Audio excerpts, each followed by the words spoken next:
Oke, assalamualaikum warahmatullahi wabarakatuh. Selamat siang, semoga tetap sehat dan tetap let's go.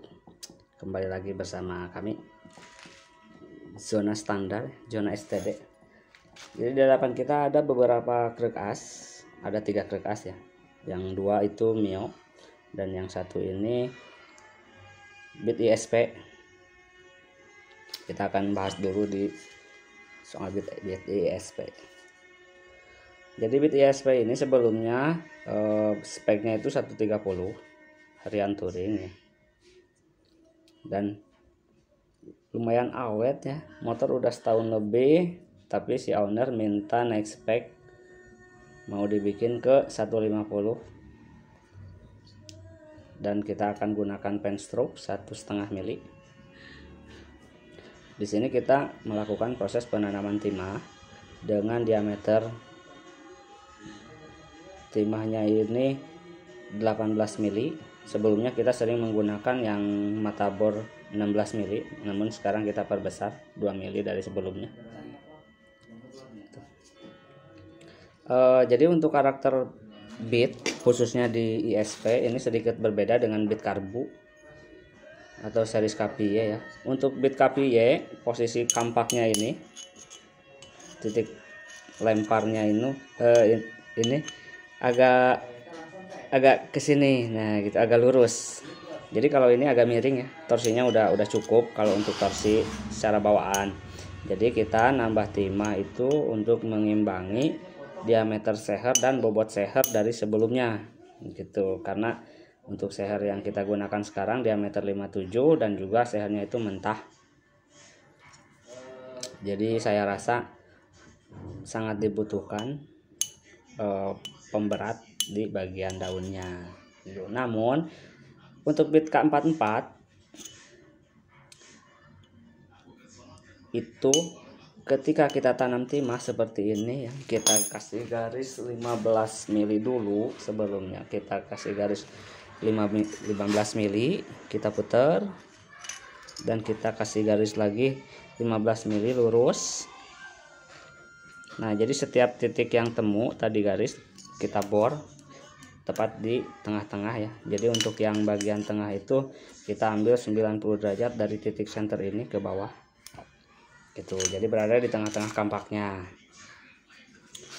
Nah, untuk karakter krek as yang ini K44, ketika kita kasih titik yang sama rata simetris, artinya timahnya itu jaraknya sama kiri kanan, ini akan berefek di stop and go yang lebih cepat. Atasannya nanti kita akan racik di bagian noken as dan juga kirian ya. Jadi kalau teman-teman ingin juga meniru hal seperti ini untuk stop and go, cukup disamaratakan di bagian kampak ya. Titik ini jarak antara timah ini, tengah dan sampingnya lagi cukup disamakan. Dan ini akan berefek di stop and go cepat. Jadi baliknya itu cepat gitu. Dan titik lemparnya berada di angka 1 biasanya jam 1 ya. Kalau kita lihat nanti ketika stang seher sudah dipasang ada di jam 1 biasanya seperti itu.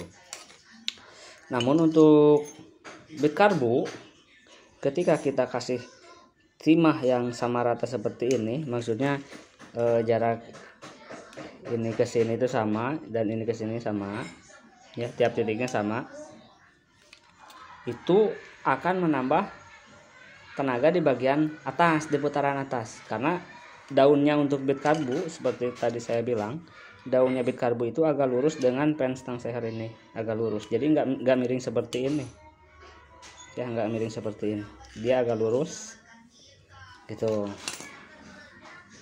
Itu diantaranya fungsi dan efek dari penanaman timah. Jadi teman-teman sebelum melakukan proses penanaman timah, tentukan dulu konsepnya. Konsepnya sih karakter mesin ini pengennya gimana, stop and go atau memang atasnya gitu. Kalau memang kita ambil dari krek as stop and go, nanti kita racik di bagian kirian supaya kena atasnya, ataupun bila perlu ganti gearbox nanti gitu kan. Tapi kalau misalkan atasan, nanti kita kasih konsep yang atasan. Dan bila mana teman-teman nih punya K44 dan mau bore up, terus ingin melakukan penanaman bandul tapi nggak mau stop and go, tapi atasannya pengen kena. Untuk bagian timah yang ini teman-teman bisa geser ke sebelah sini, jangan ke paling bawah tapi ke sebelah sini, karena kan ini bagian kanan ya. Jadi untuk ini kita ambil 90 derajat ke sini. Nanti teman-teman bisa ambil antara 80 derajat. Jadi yang pasti si timah yang ini itu ke sebelah kanan, sini. Kalau di bagian magnet itu berefek di putaran atas terus nonjok seperti itu. Nah, dan untuk yang ini adalah Gregas Mio, garapan dari bengkel yang rekanan kami ya, yang di daerah Cicurug. Terima kasih sudah mempercayakan dan tetap percaya kepada bengkel kami. Mio ini akan kita up cc-nya ke 180 ya. Jadi untuk Mio langkahnya 57,9 bawaan, dan nanti kita akan pasang penstroke 2 mili. Kita akan pasang penstroke 2 mili ya. Jadi untuk langkah itu genap berada di 61,9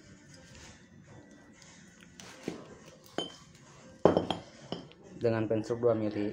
Nah, untuk Gregas Mio walaupun titiknya sama dengan yang tadi beat, tapi karakter Gregas dan karakter mesinnya itu berbeda karena bawaannya 57,9 ya untuk langkah awal, sedangkan untuk series Honda ini K44 55,1 ya struknya. Jelas berimbas di berbedanya karakter. Untuk Mio sisi yang seperti ini sama titiknya. Kita kasih garis dulu kisaran di 15 mili, kita kasih tanda, lalu kita ambil 90 derajat ya dari sudut ini set. Nah gini 90 derajat, titik tengah kita bor. Walaupun titiknya sama seperti ini, untuk Mio ini berefek di putaran atas karena karakter Gregas yang berbeda walaupun titiknya sama dengan yang Honda tadi. Saya sudah riset beberapa kali di Gregas Mio seperti itu. Nah, untuk Gregas Mio kalau emang pengen kena bawahnya, stop and go nya pengen kena, kita bisa akalin di kirian, ataupun kalau memang mau ngakalin di bandul, kita tinggal geser timah yang ini ke sebelah kiri ke sini, lawan arah dari yang tadi ya kita bahas. Kalau yang Honda ke sebelah kanan ke sini, di bagian Gregas bagian magnet sebelah sini, karena daunnya sudah miring, kemiringannya sama tapi karena langkahnya pendek jadi stop and go lebih cepat. Tapi untuk Mio karena langkahnya panjang, ini berefek di atasnya. Kalau emang pengen stop and go, titik yang tengah ini kita geser ke bagian sini kisaran di 80 derajat. Yang tadinya garis lurus ke sini kita ambil di sini. Nah, itu teman-teman akan mendapatkan efek yang stop and go seperti itu kira-kira pembahasannya. Dan kali ini kita akan bahas Gregas yang memang setengah jadi. Jadi untuk ini adalah Gregas series 5TL. Gregas series 5TL. Langsung. Iya, Mang pengen CFO. Kelanya. Jadi untuk series 5TL ini berbeda. Kalau yang ini Mio Garnish, bentuk Gregasnya juga berbeda. Kalau yang ini 5TL, daunnya agak kecil. Tapi ini baru 50% memproses sebelum penanaman timah. Jadi setelah kita bor sebesar 18 mili atau 16 mili bisa, kita kasih bajangan seperti ini agar nanti timahnya nggak lepas ketika motor sudah hidup ya, ketika mesin sudah hidup. Dan hasil dari proses penanaman timahnya nanti akan seperti ini. Seperti itu kira-kira. sedikit pembahasan tentang truk as yang dibandul dan berfungsi untuk sesuai kebutuhannya masing-masing ya. Jadi intinya teman-teman sebelum melakukan proses pembandulan, karena memang ini prosesnya juga fatal, bisa getar atau malah mundur ya, bisa jadi karena titik lempar yang gak sesuai. Teman-teman harus bisa ngebaca dulu karakter si mesin yang akan kita robah, intinya seperti itu. Dan minimal teman-teman punya pengalaman sudah melakukan proses penanaman timah di beberapa bagian.